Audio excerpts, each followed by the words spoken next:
अस्सलाम वालेकुम Pakistan property leaders, मैं हूं हुस्नैन रज़ा। व्यूअर्स, आज हम स्पेसिफिकली डिस्कस करेंगे कमर्शियल प्रॉपर्टी कि कमर्शियल प्रॉपर्टी ही क्यों हमारे लिए बेहतर है, उसमें हमें इन्वेस्टमेंट क्यों करनी चाहिए और इसमें अगर हम इन्वेस्टमेंट करते हैं तो हमें क्या क्या इसमें से फ़ायदा हासिल हो सकता है और हम कितना प्रॉफिट इसमें गेन कर सकते हैं वर्सेस रेजिडेंशियल प्रॉपर्टी। तो इसको टॉपिक को डिस्कस करने के लिए आज मैंने दावत दी है अदनान शबीर को, जो हमारे टीम मेंबर हैं पाकिस्तान प्रॉपर्टी लीडर्स के। अदनान भाई, कैसे हैं आप? ठीक, अल्हम्दुलिल्लाह। आप कैसे हैं? अल्लाह का शुक्र। Adnan, first of all question मेरा यही है कि कमर्शियल प्रॉपर्टी को हम क्यों इतना ज़्यादा प्रेफर कर रहे हैं कि कमर्शियल प्रॉपर्टी की तरफ हमें मूव होना चाहिए वर्सेस रेजिडेंशियल प्रॉपर्टी की तरफ? देखें, आज से पहले जितने भी लोगों ने प्रॉफिट गेन किया है अकॉर्डिंग टू माय परसेप्शन कि उन्होंने कमर्शियल प्रॉपर्टी से ही प्रॉफिट गेन किया है। अब देखें, प्रॉफिट जो कमर्शियल प्रॉपर्टी है इसमें जो प्रॉफिट है वो डिफरेंट वे से हासिल किया जा सकता है। उसमें सबसे पहले ये देखें कि जो कमर्शियल प्रॉपर्टी होती है इसकी इन्वेस्टमेंट बड़ी होती है और इसका प्रॉफिट भी बड़ा होता है as comparison to residential property.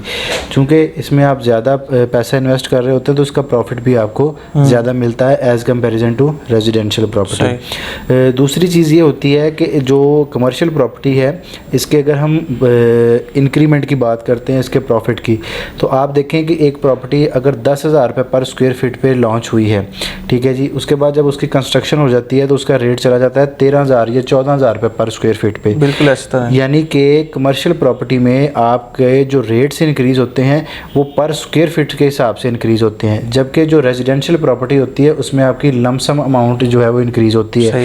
यानी कि एक प्लॉट आपने लिया 60 लाख का, तो उसका एक साल बाद रेट जो है या तो 63 हो जाएगा या 65 हो जाएगा।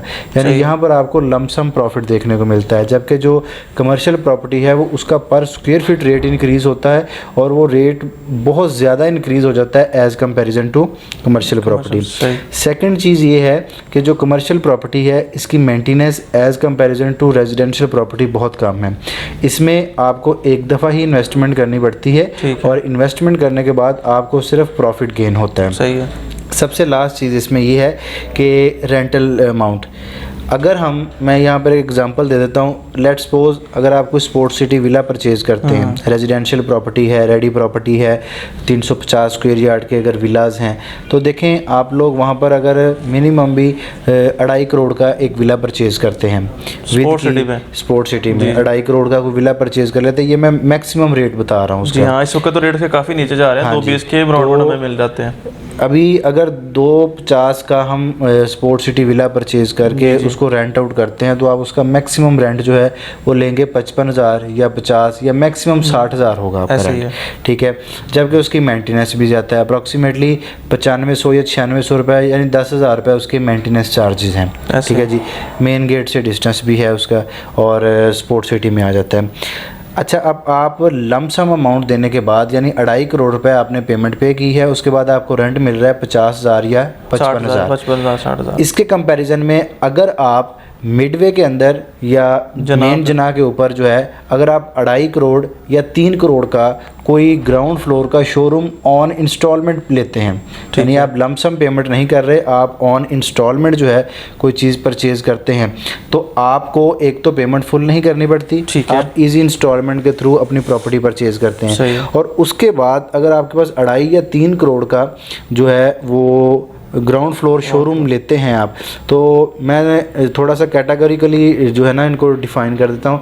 अब जैसे कि मेन जना की अगर हम बात करते हैं, चाहे ए साइड है या बी साइड है, आपको पता है कि इस टाइम पर ग्राउंड फ्लोर का जो शोरूम का रेंट है अप्रॉक्सीमेटली कुछ 6 से 7 लाख रुपए है। ऐसा ही है, ठीक है जी। इसी तरह जैसे ही हम SQ29 वाली साइड पर जाते हैं तो कोई ज़्यादा फ़र्क नहीं है, वहाँ से 4 से 5 लाख रुपये रेंट वहाँ भी चल रहा है। इसके बाद अगर हम चले जाते हैं मिडवे के अंदर, मिडवे ए है या मिडवे बी है, उसमें अगर आप 2.5 करोड़ या 2.25 करोड़ का कोई ग्राउंड फ्लोर का शोरूम लेते हैं तो वहाँ पर आपको मिनिमम भी, जैसे हम कह सकते हैं ना थक्कड़ किस्म की लोकेशन अगर भी है, तो आपको मिनिमम भी 1.5 लाख रुपए रेंट लाजमी मिलता है विदाउट बेसमेंट, ठीक है जी। और अगर आपका अच्छी लोकेशन का जो है वो शोरूम है, अच्छी लोकेशन पर मौजूद है, यानी कि हेड ऑफिस के सराउंडिंग में है या उधर मस्जिद वाली पट्टी के सामने आ जाता है, तो वहाँ पर आपको मिनिमम भी 2.5 से 3 लाख रुपए रेंट मिल रहा है। बिल्कुल, ठीक है जी।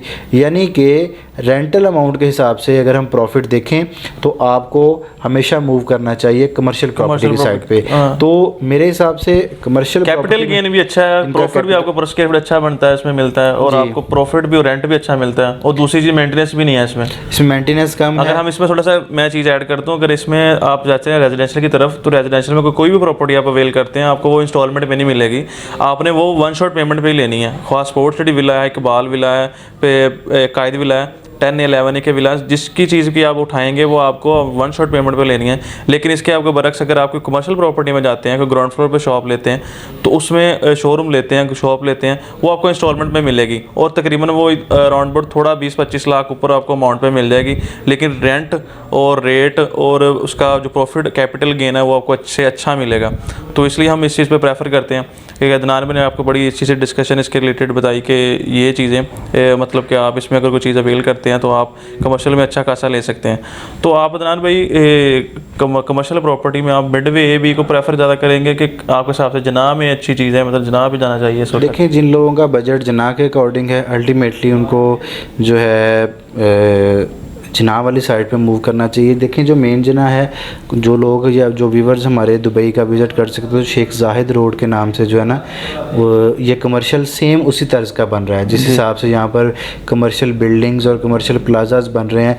अल्हम्दुलिल्लाह आज हम ये बात कह सकते हैं कि जिन लोगों ने मेन जना के ऊपर इन्वेस्टमेंट की, या यहाँ पर अपनी परचेजिंग की है, या अपनी शॉप्स या शोरूम्स वगैरह या अपार्टमेंट किसी भी कैटेगरी के बुक करवाए हैं, अल्हम्दुलिल्लाह जिन जिन प्रोजेक्ट्स में किए हैं, आज मेन जना की जो अफादियत और अहमियत है उसको किसी के साथ कंपेयर नहीं किया जा सकता। जिस तरह एक कंस्ट्रक्शन रेवोल्यूशन यहाँ पर आया है, और जिस हिसाब से यहाँ पर कंस्ट्रक्शन ग्रो हो रही है, जिस हिसाब से कंस्ट्रक्शन जो है वो ज़्यादा हो रही है, तो मेरे ख्याल में मेन जना एवेन्यू, अगर कोई हमारा क्लाइंट बजट रखता है और वो बड़ा प्रॉफिट गेन करना चाहता है बड़ी गेम खेल कर, तो मेरे ख्याल में मेन जना बहुत अच्छा ऑप्शन है। मिडवे ए या बी दोनों बड़े अच्छे ऑप्शन हैं, क्योंकि बहरिया टाउन में सबसे पहले आबाद होने वाला कमर्शियल जो था वो मिडवे ए है। इस टाइम पर आपको तकरीबन 300 से ज़्यादा बिल्डिंग्स जो है वो वहाँ पर नज़र आती हैं। उनमें से कुछ जो हैं वो ऑपरेशनल हैं, कुछ अंडर कंस्ट्रक्शन है, कुछ प्री लॉन्चिंग में हैं, यानी कि वहाँ पर आपको ज़रूरियात ज़िंदगी की भी तमाम तर चीज़ें जो है वहाँ से अवेल होती हैं। बहुत सारे ब्रांड्स वहाँ पर आ चुके हैं, और अभी तो मज़ीद ब्रांड्स जो हैं वो इंशाल्लाह 2024 और 25 और 23 में जो है इंशाल्लाह बहुत ज़्यादा रेवोल्यूशन आएगा, और तरह तरह के बिज़नेस और तरह तरह के ब्रांड्स जो हैं वो आपको इंशाल्लाह यहाँ पे देखने को मिलेंगे। बहुत बहुत शुक्रिया अदनान भाई आपका। बाकी व्यूवर्स, इसमें इस वक्त जो मार्केट कंडीशन है बहरिया टाउन कराची की, उसमें देखा जा रहा है सिर्फ रेजिडेंशियल प्लॉट है। सबसे ज़्यादा जो प्रॉपर्टी इफेक्ट हुई है वो रेजिडेंशियल प्लॉट है, उसके बाद रेजिडेंशियल विलास वगैरह हैं, उनके रेट कम है। लेकिन इसके जो बरक्स है वो कमर्शियल प्रॉपर्टी बिल्कुल स्टेबल जा रही है। कमर्शियल प्रॉपर्टी में इन्वेस्टमेंट जिस बंदे ने भी की है वो इस वक्त अच्छा खासा प्रॉफिट उठा रहा है। उसकी जो इन्वेस्टमेंट है वो उसको प्रॉफिट में से माइनस हो सकती है, लेकिन उसके जो अमाउंट उसने पे की है उसमें उसको मतलब कि माइनस नहीं हो रही, मतलब कि उसकी जो उसने इन्वेस्टमेंट की थी उसमें उसे लॉस नहीं हो रहा। तो मेरा कहने का मकसद है कि हर लिहाज से 100 से 100% आपको इन्वेस्टमेंट कमर्शियल में करनी चाहिए, और ख़ास तौर पर अगर आपकी इन्वेस्टमेंट है कोई विला में करने के अमाउंट के हिसाब से, तो आप कमर्शियल में ग्राउंड फ्लोर पे कोई शॉप उठाएं। तो बाकी व्यूअर्स, इसके रिलेटेड कोई इन्फॉर्मेशन लेनी हो या कोई सेल परचेजिंग के वाले से, तो आप हमारे दिए गए नंबर्स पर रब्ता कर सकते हैं। Thank you very much. अल्लाह हाफिज़। अल्लाह हाफिज़।